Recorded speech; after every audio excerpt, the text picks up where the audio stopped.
तो ये मेरा रिव्यू है एमआई वर्सेस राजस्थान का। और मतलब मुंबई अब फर्स्ट पोजीशन पे आ गई 1.27 के नेट रन रेट से। और 5 टीमें हैं जिनका चांस है प्लेऑफ्स में जाने का: एमआई, आरसीबी, पीबीकेएस, जीटी और डीसी। और इन पांचों में से अगर किसी एक टीम है जिसका सबसे ज़्यादा चांस है क्वालिफाई ना करने का, तो वो डीसी है। किसने सोचा था कि जिस टीम ने 4-0 स्टार्ट किया था वो इस कगार पे आ जाएगी कि 5 टीमों से सबसे ज़्यादा चांस इसका प्लेऑफ से शाफ्ट होने का है, वो वो खुद होगी। और एक चीज़ देख लो क्या हो रहा है। मतलब आज जो थ्रैशिंग दी है, मतलब बिल्कुल रॉयल थ्रैशिंग दी है मुंबई ने राजस्थान को। बॉलिंग में मधवाल के अलावा कोई एज सच थ्रेटनिंग लगा नहीं। जोफ्रा एक ओवर के लिए थ्रेटनिंग लगा था, फिर लगा नहीं। थीक्षाना ने थोड़ी सी अपनी लेंथ खींची, उसको विकेट मिली, फिर उसने कभी खींची ही नहीं लेंथ। हमेशा बंदा यॉर्कर लेंथ डालने की, फुल लेंथ डालने के चक्कर में फुल टॉसें देता रहता है, कभी वाइड डाल देता है। कुछ भी इनकी बॉलिंग में एक टैक्टिक्स भी समझ नहीं आते। जोफ्रा को पावर प्ले में एक और ओवर देते, इतना लेट क्यों उसका दूसरा ओवर लाए।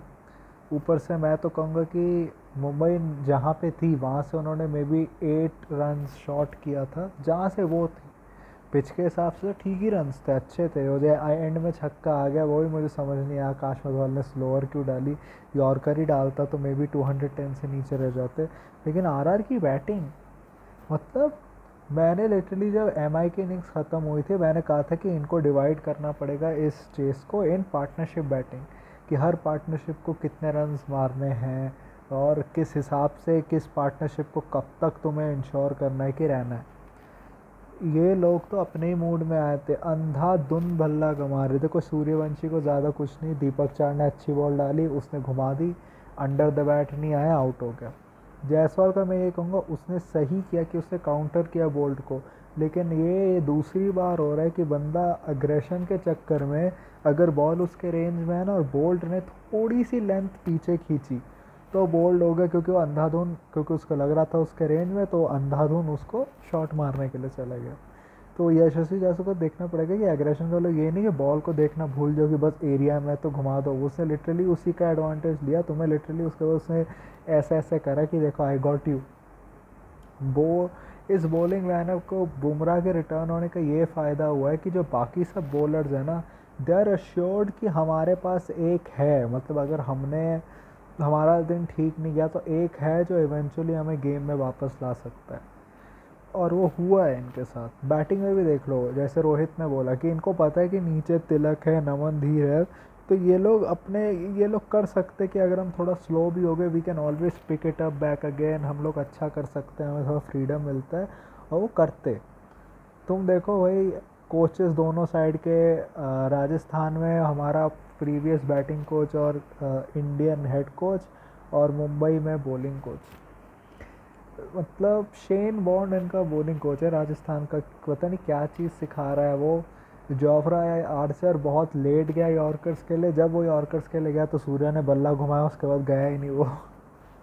मैं कहूँगा कि एक्चुअली 1-2 ओवर ही थे जिसमें कि आरआर को रिलीफ मिला था, जैसे जोफ्रा का एक ओवर हो गया, किसी और का एक ओवर हो गया।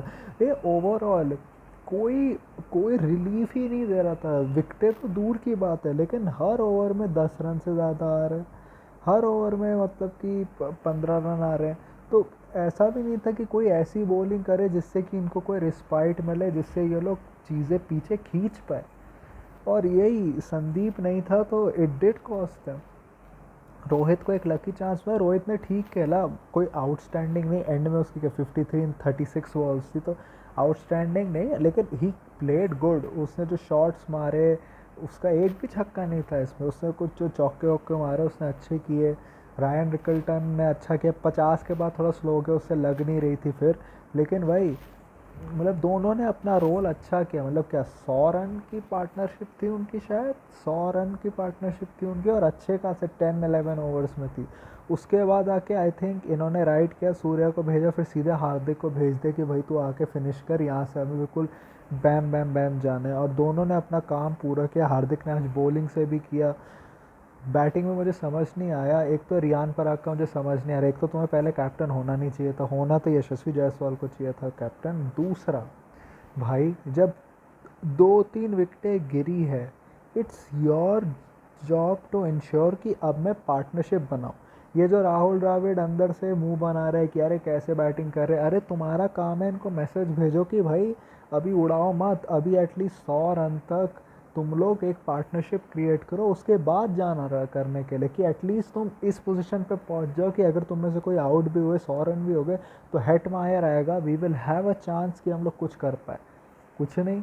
नितेश राणा ने उसी साइड पे शॉट मारी जहाँ पे मुंबई के इनिंग्स में जब भी कोई जिस तरफ शॉट मार रहा था उस तरफ, तो बॉल उतनी हवा में ऊपर नहीं जा रही थी, नीचे ही आ रही थी। आउट हो गया उस पर। रयान पराग भी भाई बीसी कौन सा बाउंसर पे शॉट मार के, जब एक चौका आ गया बुमराह पे, दूसरा छक्का मार दो कि चौका, क्या फ़र्क पड़ जाएगा। सेम चीज़ हेटमायर, पहली बॉल आए हो तुम्हें क्या ज़रूरत है उस पर मारने की, चौका आ भी गया तो क्या हो जाएगा। मुझे तो समझ नहीं आया, कोई गेम सेंस नहीं इनकी। तुम कह लो कि राहुल द्रविड़ इनकी बैटिंग अच्छी नहीं है, ये वो, लेकिन टीम मैनेजमेंट क्या कर रही है, कोई इंस्ट्रक्शंस नहीं है, सब आके बल्ला घुमाए जा रहे हैं। नितेश राणा जिसका जो मतलब कि स्पिन के अगेंस्ट ज़्यादा बेटर है, वो बंदा पेस पे बल्ले घुमाए जा रहा है, अपने थोड़ा देर रुक नहीं सकता है। जब तुम देख रहे हो कि तुम्हारे दोनों opener are out of the game, तब तुम्हारा काम होना चाहिए था 3 और 4 का कि भाई हम आराम से खेलते हैं, 2 विकेटें गिरी है, हम लोग कम कर लेंगे। 218 का टारगेट है, अपने स्किल्स के ऊपर ट्रस्ट नहीं है तुम्हें। फिर हमारे पास हेटमायर भी है, ध्रुव जुरैल भी है, कर लेंगे नहीं। ध्रुव जुरैल भी भाई कर्ण शर्मा पे, यार कर्ण शर्मा ने अच्छा कर रहा है मुंबई के लिए, वो उसने हमें मैच हरा दिया दिल्ली वालों को, तब से इनका कमबैक हो रहा है, आज वापस आया, आज भी देखो क्या खेला वो। जबकि उसने खुरचने उठाई, उस पर हाथ भी जोड़ रहा था, जो थोड़ा फनी लगा यार, तुम एंड के बॉलर्स के विकेट लेके यार इतना प्रे कर रहे हो। फिर हार्दिक पांड्या ने कोई जेस्चर भी किया था, पता नहीं क्या था वो।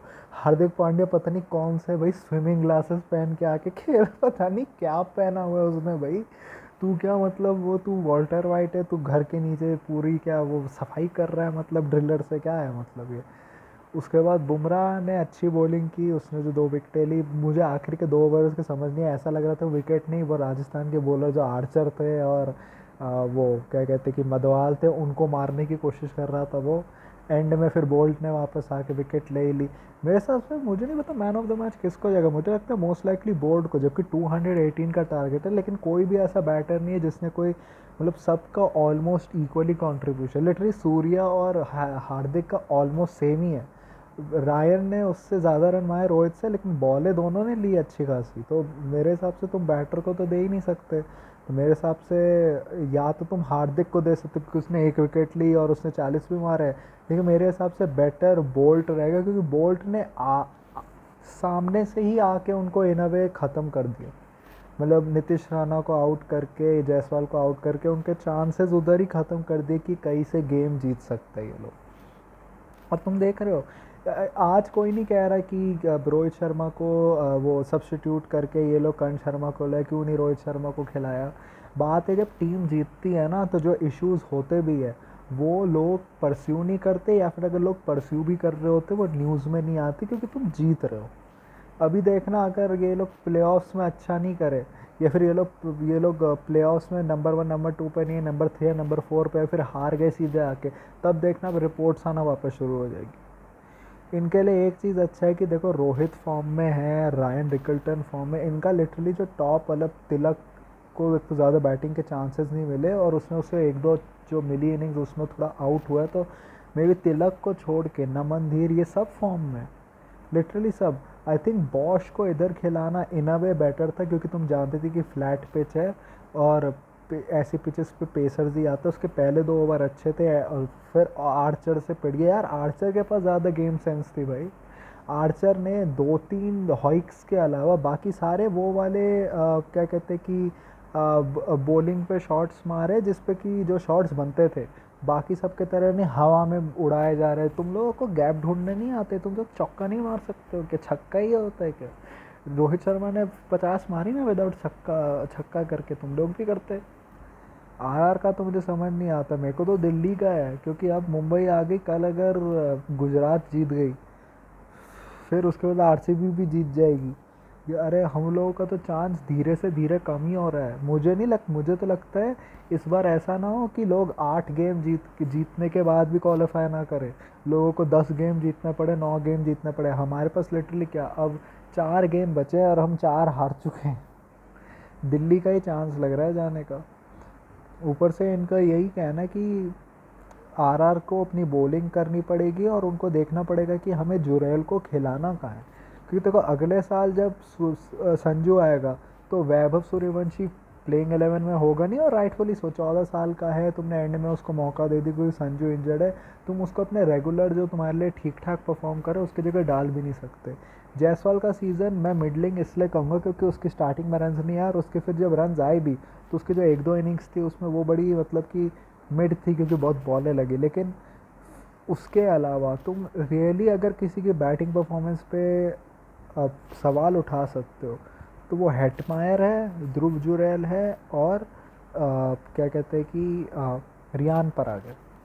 शिमरॉन हेटमायर को तुम इन अ वे एक ऑफ सीज़न कह भी सकते हो, क्योंकि देखो ऐसे मैचेस आए जहाँ पे उसे जिताना चाहिए था, लेकिन ओवरऑल तो राजस्थान की ऐसी बैटिंग रही है कि हेटमायर पहले ही आया, और एक सीज़न तुम हेटमायर जैसे मे बी को तुम ऑफ दे सकते हो क्योंकि एक तो जाता ही है, उसने पहले तुम्हारे लिए परफॉर्म किया है।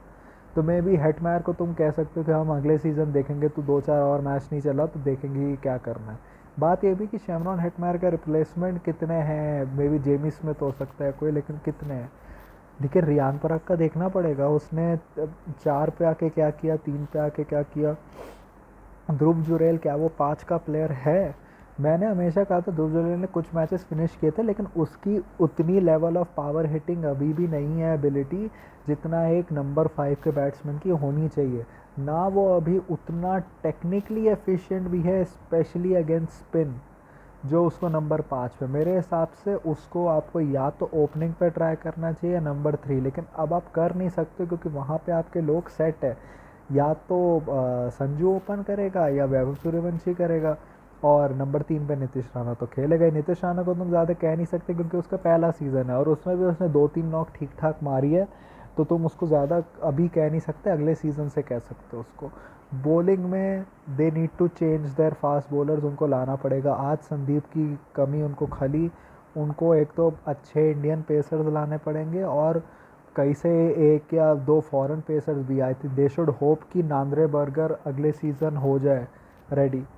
और एक उनको ये भी करना पड़ेगा कि ये जो उनका रिलायंस है कि 2 फॉरेन स्पिनर्स, इससे नहीं चलेगा। They have to like get a spinner, लेकिन अब वो कैसे होगा क्योंकि कोई मार्केट में है ही नहीं कोई स्पिनर जो हो उस क्वालिटी का। लेकिन इनको कुछ करना पड़ेगा जिससे इनको एक इंडियन स्पिनर मिल जाए जो कुछ करे। उसके बाद दे कैन हैव लाइक, तुम ठीक शाना को रख सकते हो दूसरा स्पिनर, लेकिन 2-2 स्पिनर जो फॉरेन है उसको लेके तुम नहीं सेट कर सकते अपनी टीम। शुभम दुबे ने भी 1-2 नॉक्स खेली थी ठीक ठाक, उसके बाद उसने कुछ नहीं किया। इनका बेंच भी उतना स्ट्रांग नहीं है, तो आई डोंट नो ये लोग क्या करेंगे। और मुंबई जिस तरीके से जीती है यार, मेरे को तो अपनी टीम के लिए डर है बस। और ये मेरा रिव्यू था। अगर आपको ये तरीका का कंटेंट अच्छा लगता है तो लाइक करें, शेयर करें, सब्सक्राइब करें। अगर नहीं अच्छा लगता है तो उनसे शेयर करें जिनको अच्छा लगता हो।